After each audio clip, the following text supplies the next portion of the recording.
You won't know where to start. And at the end of the day, if you don't protect your bag, you're still going to be fined. And So you it's lose like, the bag.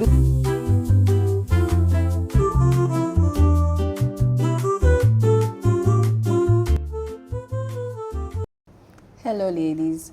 Welcome to Women Wielding Wealth. My name is Hallie Edward, and I'm the founder of Children Empowerment Initiative. Here with me today is Blessing Adekoya. and this is Protect the Bag. In this episode, in conversation with Barrister Blessing, we'll be looking at protecting the bag from a legal standpoint. So tell me more about yourself. What do you do? I'm a corporate and commercial legal practitioner, and my practice spans across corporate advisory, transaction, dispute resolution, and real estate practice. And I would say that I'm passionate about supporting women who are building businesses and women who are looking to enter into their economic power. So it's very nice to be here. Thank you for having me. Thank you so much for being here today. So the first question that I have for you is, what does protecting the bag mean to you from a legal standpoint? Simply, protecting the bag means protecting your money legally. So as business owners, it starts from structuring your business properly, ensuring that all of your legal documentations are done and completed, and it also involves staying compliant in terms of taxes and every other legal obligations that business ought to observe. Okay.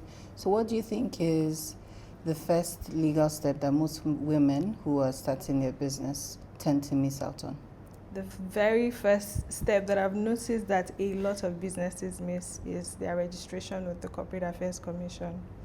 And a lot of people focus on branding. They design their logos. Yeah. They open different social media accounts. The marketing aspect. Yes, they market. They even have branded bags and everything branding, but they forget to register their business with the Corporate Affairs Commission. And I think that registration with CAC, it's not supposed to be the fourth step. It's supposed to be the very first step. And I'll chip in a story. Okay. So while I was in university, I had a perfume business. And in my mind, I thought, okay, let me just run this business now. I can register later. Yeah. 3 years after the business had grown, I had my logo, I had my branded bags, I had my wholesalers that I sell to. When I was eventually ready to register, guess what? The name was not available, and I couldn't register with the name anymore. So this is a very clear example of why business owners or businesses need to put their registration with the Corporate Affairs Commission very first on the list. Okay. So what you're saying is you can focus on the whole marketing aspect, you can build your brand, but if you miss out that first step, then there was literally no point. Yes, because your business doesn't have a legal identity if you're not registered. Okay. So at what point do you think trademark protection should be taken? Is this also in line with the first step, or at what point do you think one should go into protecting their trademark? So once your business is duly registered with the Corporate Affairs Commission, I think the next most important will be your trademark, where it applies or where applicable, because your trademark registration literally protects your business, your logo. It could be your logo, your phrase, or your brand identity from being copied by someone else. Yeah. Now, when we see the Apple sign, we know the company that owns it. When we see the mark, we know that it's Nike. So it is very important for people to protect their brand identity, their brand assets with trademark registration. Okay. And do you also do that in CAC as well, or is there a different organization? No, it's a different ministry, the Ministry of Patents and Designs. Okay. So what is the importance of documentation when conducting business in regards to when you're dealing with collaborators or maybe influencers, brand ambassadors, or even your employees as well? Why is it important to do contracts? Because most people feel like, oh, that's just unnecessary, like we trust ourselves. So I'll just tell you what to do and you get it right. Why do you think it's important that we should stop having that mentality and we should jot everything down, have it in writing? Documentation is very important. I believe that all business owners, they need to have proper documentation. And I would say in three aspects now. The first would be for your employees. You need to have an employment contract. The employment contract covers the roles, responsibilities, and even obligations of your employee. If disputes occur, your employee cannot come and say, oh, I didn't know this was my role. Part of my Oh, we job. didn't agree that this is my hours of work. We didn't agree that this is the compensation that I'm supposed to take. So having that clearly documented, it protects both the employer and the employee from disputes. And the second angle would be that a lot of people do businesses with other people, or two friends, they want to build a business together, or even family members. Oh, I trust you, I know you can't harm me, no, we're best friends, let's do this. And you don't have pen on paper, you don't have a contract to that effect. When disputes arise, how do you resolve it? A partnership agreement would already spell out the terms, conditions, roles of each party, capital contributions, every other term, even down to your dispute resolution, how it's going to be resolved and everything. And it's going to help as opposed to not having anything. That's why we have issues of, oh, we were friends, we were family members, I was cheated. But when they ask, what documents did you sign with that person? And they say they do not have, it ends up being a disservice to them. And I think the third angle would be that for people who are looking to attract investors, or people who are looking to expand, or people that are looking for financiers, a lot of times, by virtue of your communication with these people, you have to share a part of your business secrets, tell them more about your trade. If you do not have a non-disclosure agreement signed, or a non-circumvention and a non-disclosure agreement signed, you would end up telling people or potential investors, oh, I have this idea and this. And in the next weeks, you see that these people have started the business that you told them about. So all of this would safeguard and protect your business. Proper legal documentation. So basically, documentation equals to protection. Yes. 100%. So would you say that verbal agreements and they don't work at all? Because most people think, okay, they can hold up in court. Can they? Do they have any strong points? You know, in law, we say that he who asserts must prove. If you say that this is it, how do you prove it? Under the law, you have to bring evidence in that regard, and documentary evidence is very important. It helps your case. Yes. So it to be if you rely on oral agreements alone, it to be a case of my word against yours. How do you prove that? You're saying this, I'm saying that. How do you prove that? But if you have a document that has been duly signed by both parties, it will be clear to the court that you don't have to waste too much time. Yes, you don't even have to stress because the document speaks for itself. So you would say compliance. What does compliance mean for growing businesses? How does that affect their relationship with potential, like you said, investors? Why is it important to comply with tax, let's say, and the legal requirements of a small business or a business?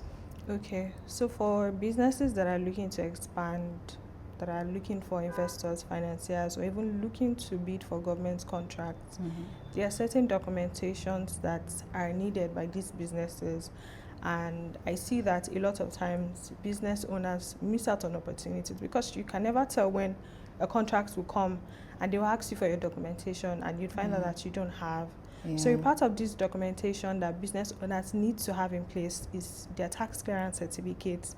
That's an evidence that they've been paying their taxes. We have the VAT clearance certificate also. We have the PENCOM certificate, is the PENCOM certificate that the business has been in compliance with remission of pensions for employees. We have the Industrial Trust Fund certificate also. We have the Group Life Insurance, a lot of them. It's a long list of compliance certifications that are required. Even the Bureau of Public Procurement certificates also. So businesses need to ensure that they have this, because once you have all of this, a potential investor would know that you're serious, right? Investors will look at your structure. The government will look at compliance. So once you have all of these documentations, they know that your business is a going concern and you're a very compliant business. Okay. And I think based on experience, because I have a friend who has had this, business, and a few contracts have come, but because he didn't have an official bank account, they left. So at what point do you think a small business owner should, because most people just they'll just say, okay, they'll clear money from this particular account, they're going to dedicate it just for their business. What point do you think they should make an official account for their brand? So once your business is duly registered with the Corporate Affairs Commission, I think that one of the most important steps is to have your bank account registered. And I want to believe that for businesses to open bank accounts, one of the requirements that the bank would request from them is their SCUMO certificate. Yeah. That's the certification from the special unit on money laundering. Once you have that certificate, like I said, certification. Once you have that certificate, you'd be able to open your bank account, and it will give your business more credibility if people see that you have a corporate account. Yeah. Okay. Let's talk about tax, because it seems that now people are becoming more aware of tax in Nigeria, especially because it's becoming a more disciplined act. So, tax avoidance versus tax evasion, are these the same thing? And what is the difference between these two things? And what are the effects of both? Okay. Tax avoidance is not the same as tax evasion. Okay. Tax avoidance is legal. Okay. Tax evasion is illegal. Tax avoidance is when you rely on lawful deductions, reliefs to reduce your legal tax liability. Okay. While for tax evasion, you're literally not even trying to disclose your income, you're not filing your taxes, you're manipulating records. So that itself is a crime. So tax evasion is a crime. Tax avoidance is legal. Okay. What are the taxes that young business owners should be aware of? And how do you know that you should be paying your taxes? How do you know, okay, I am eligible to be taxed? Okay. Yeah. So it is one of the civic responsibilities of citizens of Nigeria to pay their tax by virtue of the Constitution, right? And I think that it is even more, people have more information about it now from last year, because we have new tax laws that have come into place since the 1st of January this year. And I think that for business owners, they need to pay attention to it, because if your business is not compliant, the tax authorities will come knocking. That's a lot of stress, a lot of problems. And I think that the major taxes people need to pay attention to right now is the personal income tax and the company's income tax, and also the value-added tax, that's VAT. So by virtue of the new law that came into place, for personal income tax, as an individual, once you earn below 800,000 naira as an annual income, you are not liable to pay personal income tax. You're exempted from paying. But if you earn above 800,000 naira annually, you're liable to pay tax, and the percentage threshold is from like 15% above. So depending on your income to be calculated, right? So for companies' income tax, for companies that are registered with the Corporate Affairs Commission, if the company's earning is below 100 million annually, and the company's assets, the value of the company's assets is below 250 million, they are not liable to pay company's income tax. But once if your company earns 101 million, you're liable to pay company's income tax. So that's it. And for value-added tax, that's a deductible tax on goods and services. Okay. However, I also think that business owners need to understand that VAT is not chargeable on all goods and services. So for basic food items, you're not supposed to charge VAT. For agricultural products, for baby products, goods that exports goods, you're not supposed to charge VAT on that. So businesses need to know that also.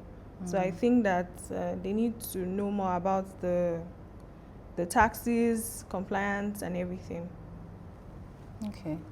So would you say for fashion businesses, are they liable to be taxed? Is that part of the non-taxable, or is it part of the taxable? Are you talking about VAT now, or? For VAT, if you're selling clothes, is there something they should add a tax on? Yes, they should. Okay, and makeup. Beauty products. Yeah, So it's and not service providers as well. Yes, it's for services that are VAT exempt. They do not fall under that category. Okay. So, but also, it's one thing to charge VAT. So I also noticed that a lot of businesses, they charge VAT, but they do not remit. So deducting VAT from your clients or your customers' bills, Yeah. it is not for you to hold on to it. Yeah. You're supposed to also charge and remit to the appropriate authorities. Okay. And we've even been told now that you can request, whoever is charging you VAT, request for their VAT certificate. Let's see, because a lot of people, they don't even remit it, they just deduct it and add it to the company's extra income. profits. Yeah. So as businesses are deducting VAT, they should also remit it appropriately. So I wanted to, because this whole tax thing is new to me, I wanted to find out, is it at the end of the year that they're going to, like, is that by December, if you earn more than 800,000 annually, is it that it's by December that they will now deduct everything at once, or it's like monthly that they're deducting you? Because how would they know during the year that you have up to 800,000 there? So that means at the end of the year that they're now going to do the whole tax deduction? So no. And thank you very much for the question, because it's also an information that's being passed across that, oh, maybe the tax authorities will deduct the monies directly from people's bank accounts. That's not correct. You have the obligation to approach them. You have to disclose your income and then file, and where you need to make payments, make the payments. So it's not a case of they would deduct themselves. So say, for instance, I can speak to Abuja. There's been a communication that everyone should ensure that they file their personal income tax on or before March 31st. Oh, wow. So filing does not mean payment, right? Yeah. Filing means you are disclosing your income. Okay. Because when you disclose your income, you might find out that, oh, this falls under the non-taxable threshold, the amount. So you don't have to make any payments. So I would advise people to ensure that they engage a legal advisor and a tax advisor. Like yourself? Yes, like myself. Engage a tax advisor. They would help with your tax planning, because there's even tax planning for businesses. Like I said, for tax avoidance, you are using your legitimate reliefs, lawful deductions to reduce your tax obligations. So there are tax planning that businesses can do that would reduce, would reduce how much they ought to pay. Do you understand? So I think it's very important for businesses to put these structures in place. Make sure you remit monthly, because looking at it, it will be very difficult to remit at the end of the year. It's better to take it out little by little, so that you don't feel the effect or the impact at the end of the year, and to ensure that you are compliant also. So having a proper structure, it's going to be very beneficial at the long run, because also if you're looking to bid for a contract, they would ask for your tax clearance certificates. So if you've not been paying your tax, it will affect your business.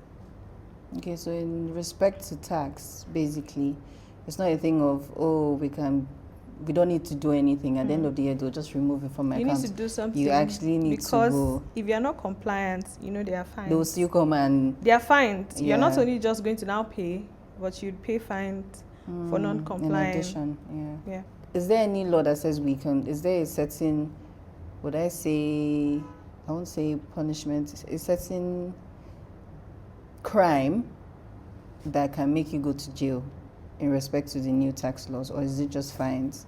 Because some people might decide that fines is okay for them to pay. Oh, yeah, okay. You never know. So as it is, I think that what we have is penalties, fines for now. For 8 years for now. Okay. That's what we have. Okay. So my final question. Okay. What financial advice would you give to women who are building their wealth currently? What do you think they should focus on in terms of their priorities, and how do you think they should go about it?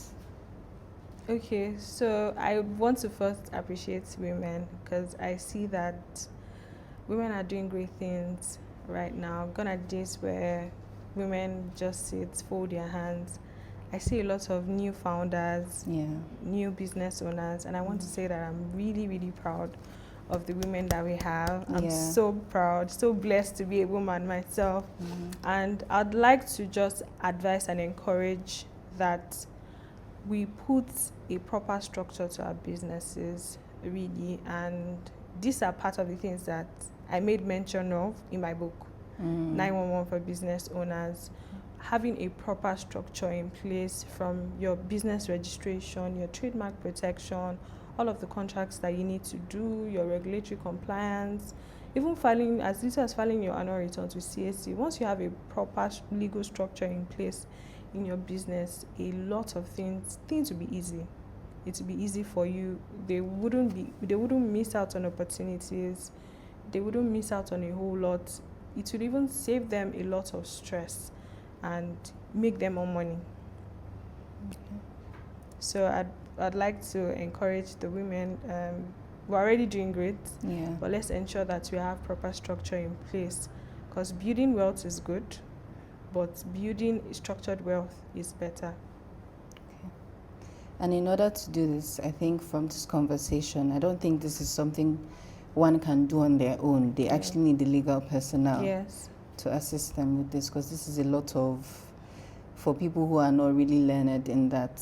Yeah. So I would say, people say that AI is taking over lawyers' jobs, or there are too many lawyers, but I think that lawyers are very much needed, because now as a person you won't know where to start, and at the end of the day, if you don't protect your bag, you're still going to be fined. And so you lose the bag. You win if you don't. No, you lose if you don't. You lose if you don't, basically, because if you sit and wait, by the end of the year they're going to remove it, they're not going to come to you. Rather, they'll come to you with a fine. So you are supposed to go approach them. But I think most people don't really know how to go about it. So yeah, I think you should employ lawyers as growing businesses, female founders. It's important to have a lawyer by your side if you don't have that information. So yeah, thank you so much for this conversation. I've been so excited to have this conversation because as I saw the new tax laws, I was like, I have no idea what this is about, and I feel like there's so many women who also don't know how to go about this, and it's looking like this is a serious issue that has to be addressed. It is very serious. We hope that this has been able to shed some sort of information to women who also feel the same way. And like she said, if you want to know more, her ebook is available. I think there's a more detailed way on how to go about different things as regards to protecting the bag. Yes, so for my book, 911 for Business Owners, it serves as a simply put, a legal checklist. So for people who are looking to start their businesses newly, it has the step-to-step guidance on the things that you need to do to ensure that your business is legally positioned, from the registration to trademark to the contracts, even to business owners, the rent spaces, your tenancy agreement as a business owner, if you're acquiring a property or land for your business, what you need to do, and down to the compliance, documentations, your taxes, everything.